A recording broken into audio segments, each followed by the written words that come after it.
अब हमारे साथ स्टूडियो में मौजूद हैं सुरेश चंद्र गुप्ता जी, जो कि लोकतंत्र सेनानी संघ के मंत्री हैं। हम उनसे जानेंगे कि आपातकाल स्थिति के अंदर उन्होंने क्या क्या सहा और उन्हें किन किन दिक्कतों का सामना करना पड़ा। सर, बहुत बहुत स्वागत है सर आपका स्टूडियो में। सर, सबसे पहले तो आप अपने बारे में हमें बताएं। मेरा नाम सुरेश चंद्र गुप्ता है और मैं चांदनी चौक का स्वयंसेवक हूँ और बाल्यकाल से स्वयंसेवक रहा हूँ 1971 से, जिस समय 5वीं 6ठी क्लास में मैं पढ़ता था उस समय से स्वयंसेवक हूँ। और धीरे धीरे संघ की जिम्मेवारियाँ मिलती चली गई, थोड़ा आगे बढ़ता चला गया तो 1975 का समय आ गया, काल आ गया। 1975 के अंदर संगठन ने मुझे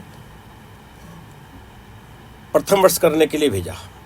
उस समय 1975 में प्रथम वर्ष लगा था रोहतक के वेस्ट कॉलेज के अंदर।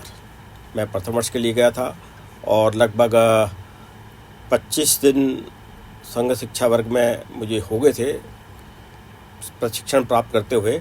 और 25 तारीख की रात्रि को कुछ संगठन के अंदर हलचल रात को हुई, कुछ लोग जा रहे हैं आ रहे हैं, लेकिन वो उन सब की जानकारी हमें नहीं मिली। जानकारी मिली हमें 26 तारीख की प्रातःकाल, जिस समय शारीरिक के लिए से वापसी हम आए तो उन्होंने कहा भाई अब दंड वगैरह आप यहीं छोड़िए और अपने जाने की व्यवस्था करिए। टिकट कराने वाले टिकट कराए और जिन्होंने जिस माध्यम से जाना उस माध्यम से जाए। और देश के अंदर आपातकाल लग गया है और आप सब लोगों को अपने घर वापस जाना होगा।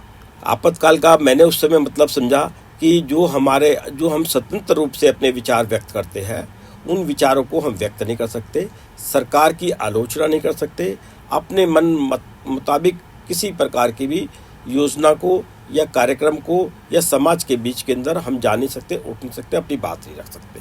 ये मेरे को उस समय की कल्पना में 2-3-4 महीने लगे, उसमें मेरे को ये समझ में आया। संगठन की योजना बनी। 4 नवंबर 1975 को मैंने सत्याग्रह किया। रजत शर्मा जी के नेतृत्व में रामजस कॉलेज से मैंने सत्याग्रह किया और वहाँ से पुलिस ने हमें पकड़ा और रोस्टारा थाने लेके चले गए। वहाँ से हमें जेल भेज दिया गया। वहाँ जेल के अंदर विभिन्न तरह की यातनाएं, कठिनाइयाँ जो भी उस समय मिली उसको हमने सहन करा और संगठन की योजना से फरवरी मास के अंदर हम जमानत करा के दिल्ली बाहर आ गए। बाहर आने के बाद अपना क्रियाकलाप वही चलता रहा जो संगठन ने तय किया था और जो उससे जेल जाने से पहले करते थे। अब पहले कम था, अब और ज़्यादा बढ़ गया था उसके अंदर।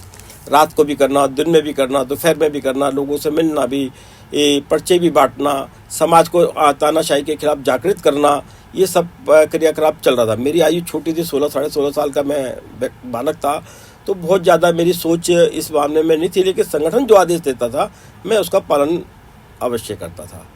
तो ऐसे धीरे धीरे करके कुछ समय व्यतीत हुआ। अब जून का महीना आ गया तो ये तय हुआ कि 25 जून 1975 को जिस दिन इमरजेंसी ले गई थी, अब 26 जून 1975 को पूरे देश के अंदर काला दिवस मनाया जाएगा।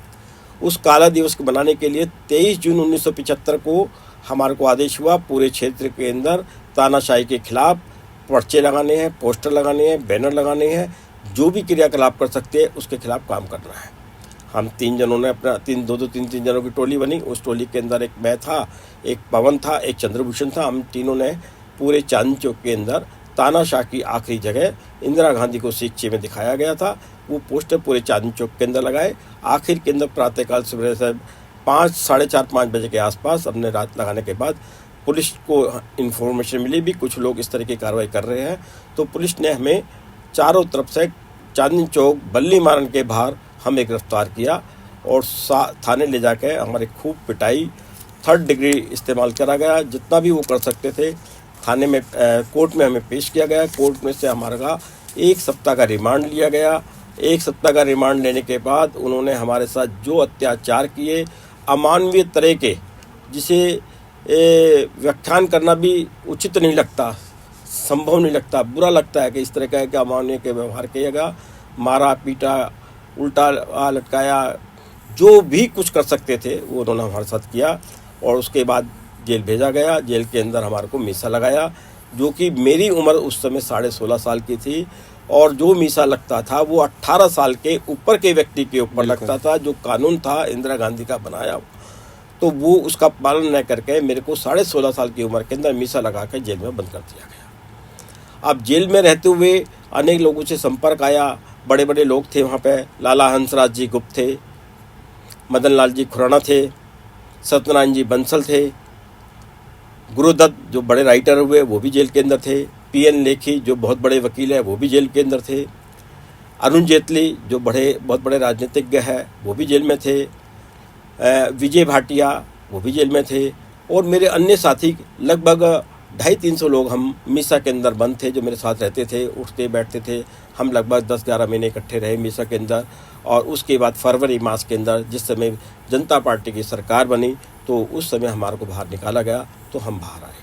तो जैसा कि आपने बताया कि आपने इतना कुछ सहा, जैसे आप जेल में भी गए, जेल के अंदर इतना कुछ सहा, तो आप तो जेल के अंदर थे, लेकिन जेल के अंदर रहने के बाद आपका जो परिवार बाहर था उनको किन किन समस्याओं का सामना करना पड़ा? मेरे परिवार को अनेक समस्याओं को सामना करना पड़ा। मैं परिवार के अंदर भाइयों के अंदर सबसे बड़ा था जी। और मेरी 3 बहनें थी, तीनों मेरे से बड़ी थी। पिताजी अकेले कमाने वाले थे, एक छोटा सा मकान, 1 कमरे का मकान होता था, और पिताजी पूरी मेहनत के साथ काम करते थे और वो कमा के लाते थे, तो हमारा पालन पोषण होता था। और मैं जेल में चला गया तो पिताजी की कमर टूट गई, उनको मुझे भी देखना, परिवार को भी देखना, और माताजी तो हमारी बहुत ही ज़्यादा बेचैन रहती थी मेरी वजह से कि बेटा जेल में है, और इस कारण से जो है ना समाज में जो बदनामी हो रही है, बहुत सी बातें आई। इसी बीच मेरी जो सबसे छोटी जो सिस्टर थी उसकी एंगेजमेंट हुई, और एंगेजमेंट होने के बाद लड़के वालों ने ये कहा इसका भाई तो जेल में है, लेकिन इसकी चर्चा मत करना, तो हम रिश्ता रखेंगे। अनेक तरह की बातें कही, जो मेरे समाज के अंदर इतना भय था कि ये कहना कि इसका भाई जेल में है, इसके शादी करें, तो उनको ये डर था कि कल को हमारे ऊपर भी आपत्ति ना आ जाए किसी तरह की। इस तरह का भय का वातावरण था। ये तो ईश्वर की कृपा थी, इसकी भगवान ने हमारी लाज रखी और हमारे माता पिता को हमारे कष्ट सहने की शक्ति दी। किसी तरह से भी हम जब फरवरी मास में हम बाहर आए तो हम समाज के अंदर बैठे। तो वर्तमान के समय में आप सरकार से क्या अपेक्षा रखते हैं? मैं वर्तमान के सरकार से ये अपेक्षा करता हूँ, कानून के अंदर इस तरह के प्रावधान होने चाहिए कि दोबारा ना हो। जनता, देश के नेता, देश के समाज सेवी, सबसे ज़्यादा इसमें इस इमरजेंसी में आहत हुआ तो राष्ट्रीय स्वयंसेवक संघ हुआ। उसके ऊपर उसके सबसे ज़्यादा नेता गिरफ्तार हुए, सबसे ज़्यादा कार्यकर्ताओं ने बलिदान दिया, सबसे ज़्यादा कार्यकर्ता जेलों में गए। इस तरह की दोबारा पुनरावृत्ति ना हो, सरकार को ऐसी व्यवस्था करनी चाहिए। और ये जो आपातकाल का जो भय था, इस भय का वातावरण जो नई पीढ़ी है उसको बताना चाहिए, उसको इतिहास के अंदर, किताबों के अंदर व्याख्या होनी चाहिए कि किस तरह का वातावरण था, जिससे कि उसको जागरूक रहे। आज का नौजवान, आज की पीढ़ी उसको जागरूक रखे भी इस तरह का वातावरण हमारे साथ घटा, इस सरकार ने किया, अपनी गद्दी को बचाने के लिए किया। ये मेरा कहना है। बहुत बहुत शुक्रिया सर।